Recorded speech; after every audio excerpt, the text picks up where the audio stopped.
नमस्कार दोस्तों, मैं गौतम कुमार आपके अपने YouTube channel success class with Gautam sir में आपका स्वागत करते हैं। आज आप लोग के लिए बहुत इंपॉर्टेंट टॉपिक लेकर के आए हैं। जैसा कि आप हेडिंग में देख रहे हैं, है ना, जापान पर परमाणु हमला।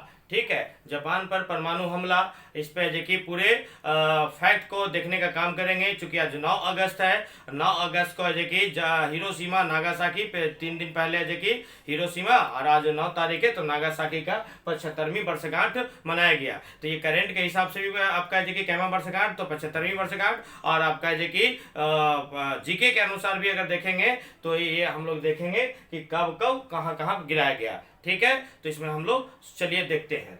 तो यहाँ जापान पर है जो कि परमाणु हमला, दुनिया का पहला देश अमेरिका है जो परमाणु बम का प्रयोग किया, और दुनिया का पहला देश जापान भी है जिसने परमाणु हमला का शिकार हुआ।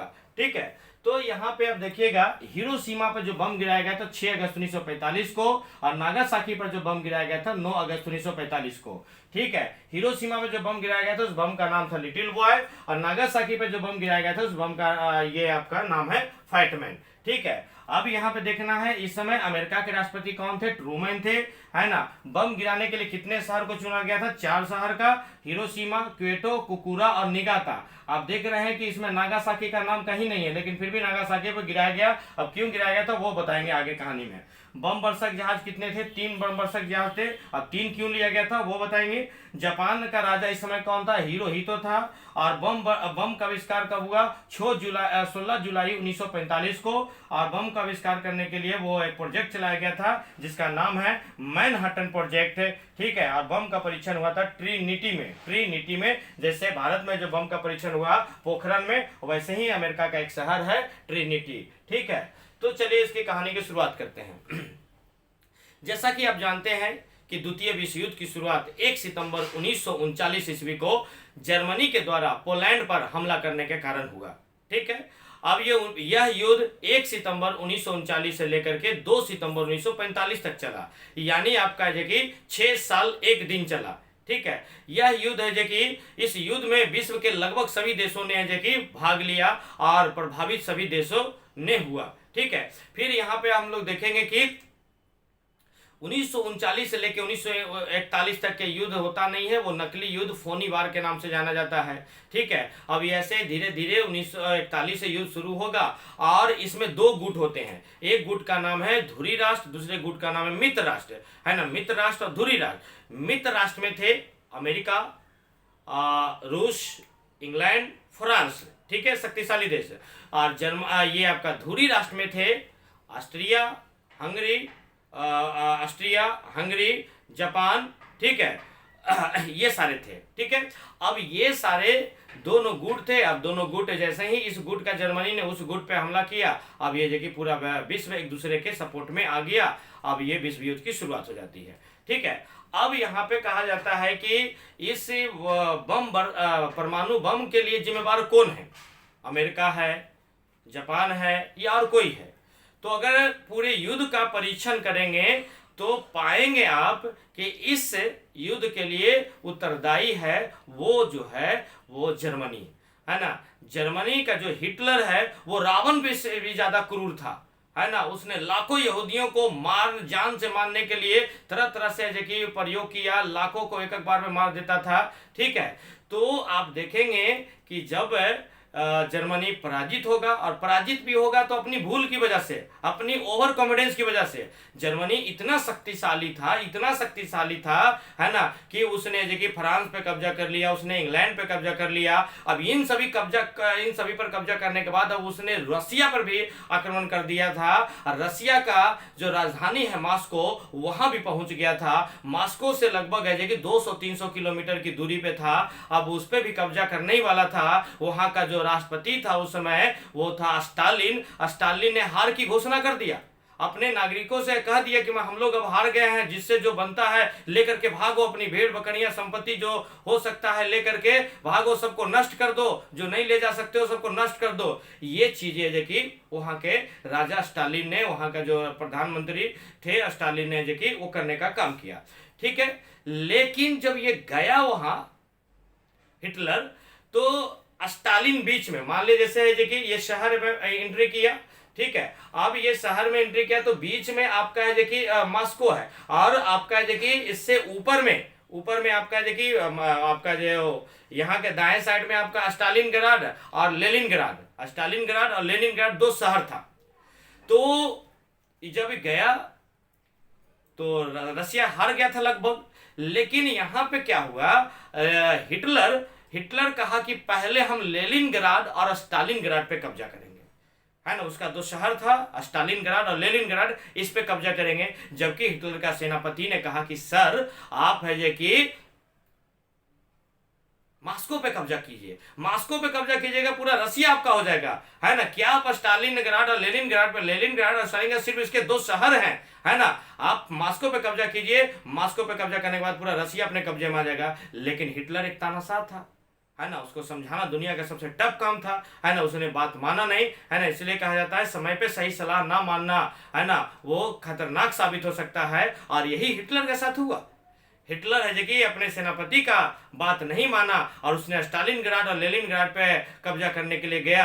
अभी जब कब्जा करने के लिए जाता है तब आपका आप जानते हैं कि रूस में सबसे ज़्यादा ठंड पड़ती है। तो आपका वो जो साइबेरिया वाला क्षेत्र है, इतना ना ठंड हुआ, फिर मौसम भी बदला, इतना ठंड हुआ कि इसके हिटलर के सैनिक वो ठंडे से लड़ने के लिए उतने कपड़े लेके नहीं गए थे, है ना। तो उसके तो आधे से ज्यादा सैनिक आपका ठंड से मर गए, और जो बचे जो रह गए वो रसिया ने मार दिया, है ना। रसिया के सैनिकों ने मोर्चा संभाल लिया। तो इस प्रकार है वो आपका क्या हो गया, जर्मनी हार गया यहाँ पे। अब जब यहाँ से हारा तो इसका बाद जो कभी मतलब फिर इसके बाद हिटलर कभी संभलता नहीं है, वो हारता चला जाएगा। और है ना आपका जब हिटलर पूरी तरह हार जाएगा तो उसको साइनाइड की गोली मुंह में रख करके, और इधर साइनाइड की गोली मुंह में रखा और इधर हाथ में है पिस्टल लेकर के दोनों एक साथ है ये टिप दिया। जैसे मुंह में रखने से आदमी नहीं मरता, उसमें उसको दबाना पड़ता है साइनाइड को, और इधर ये किया, उसके बाद ही मर गया। और उसका जो आपका प्रसार मंत्री था गोवल्स को कहा था कि जब मैं मरूं तो मेरे लाश को जला देना, ठीक है, क्योंकि नहीं तो ये जर्मनी ये आपका रूस वाले इंग्लैंड वाले हमारी लाश को म्यूजियम में रखेंगे, और मैं ये नहीं चाहता हूँ। जैसा कि आप जानते हैं कि हिटलर मरने से कुछ दिन पहले, है ना, वो शादी किया था, ठीक है, और दोनों पति पत्नी उसी एक बंकर में अपने आप को गोली मार लेगा, और उधर से गोवल से उसमें, है ना, बम लगा करके उड़ा देगा, ठीक है। ये चीजें हैं। अब देखिए जापान पर बम की कहानी सुनिए। ये तो उसका हो गया हिटलर की कहानी। अब जब जर्मनी हार गया, जर्मनी सरेंडर कर दिया, तो जापान की स्थिति अब आई जापान रडार पे। तो जापान रडार पे आया तो जापान की इस समय आर्थिक स्थिति बहुत खराब हो गई थी। उसके पास पेट्रोल नहीं थे, उसके पास है रसद समाप्त हो गए थे। तो ऐसे भी कुछ दिनों में वो सरेंडर कर ही देता।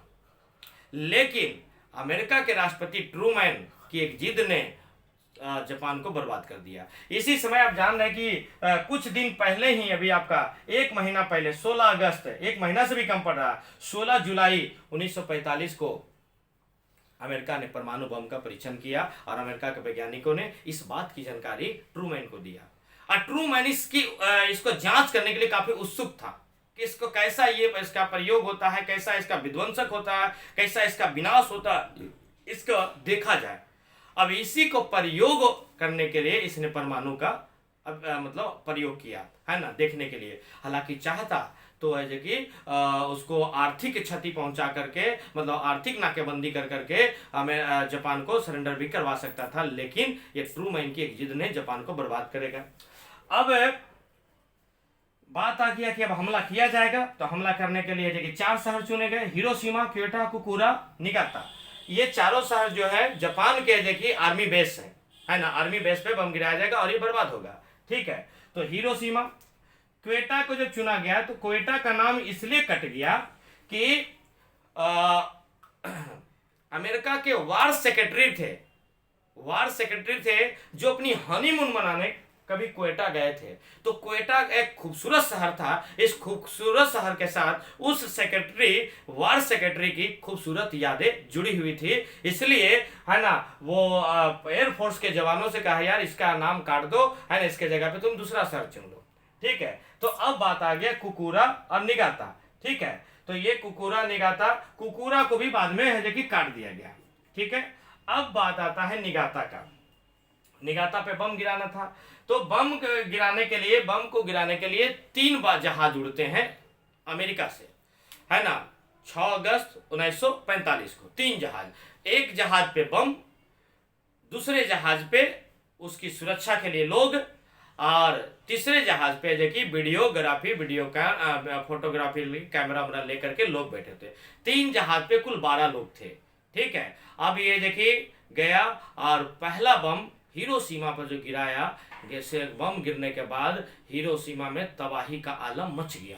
लगभग 15 किलोमीटर की दूरी तक के घरों के दरवाजे के शीशे की खिड़कियां, है ना, घर और खिड़कियों के शीशे जो कि टूट गए थे, है ना। और इतनी हाई टेम्परेचर, इतनी हाई टेम्परेचर कि ये देखिए वो आपका लोहा भी गल जाए, आदमी का क्या कहना है देखिए, है ना। और जो प्रत्यक्षदर्शी है वो लोग कहते हैं कि वो ऐसा कोई आकर के गिरा जैसे लगता है सूर्य ऊपर से आकर के गिर गया है ना। ये जापान के लोग है जो कि कहते हैं, ठीक है। ये है देखिए पहला बम गिरा। पहला बम गिरने के बाद है देखिए दूसरा बम है आपका देखिए नागासाकी का।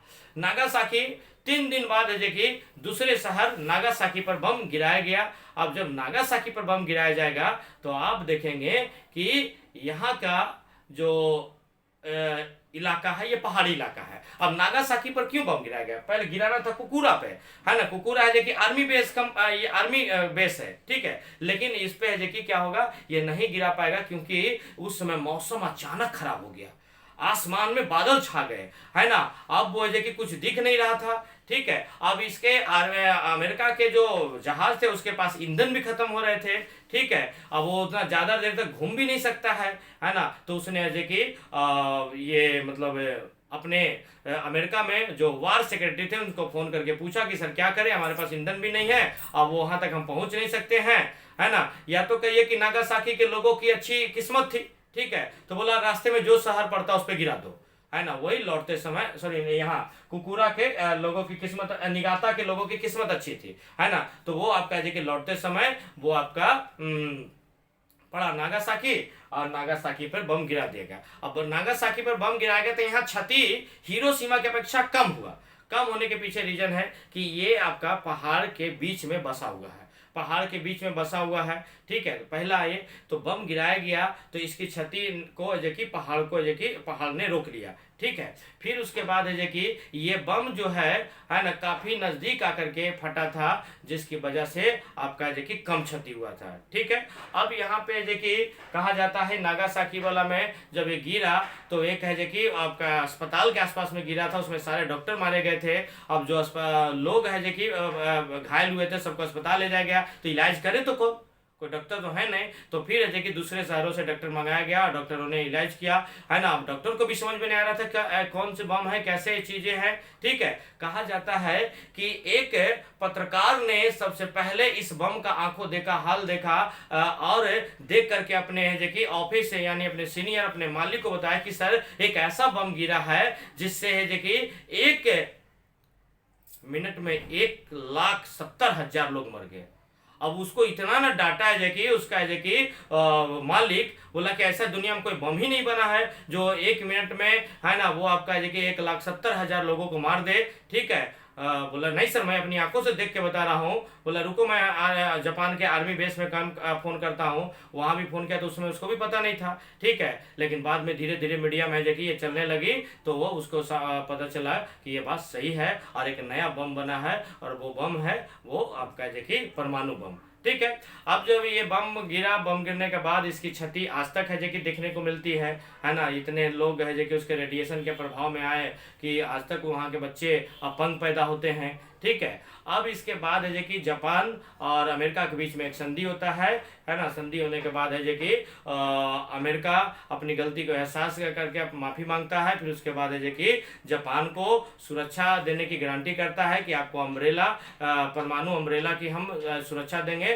परमाणु अम्ब्रेला मतलब होता है कि आपके ऊपर कोई है कि परमाणु हमला नहीं कर सकता है, उसकी गारंटी हमारे तरफ से है, ठीक है। तो ये रहा है कि जापान की 75वीं परमाणु हमला की वर्षगांठ की कहानी। तो फिर मिलते हैं अगले वीडियो में, तब तक के लिए नमस्कार, जय हिंद।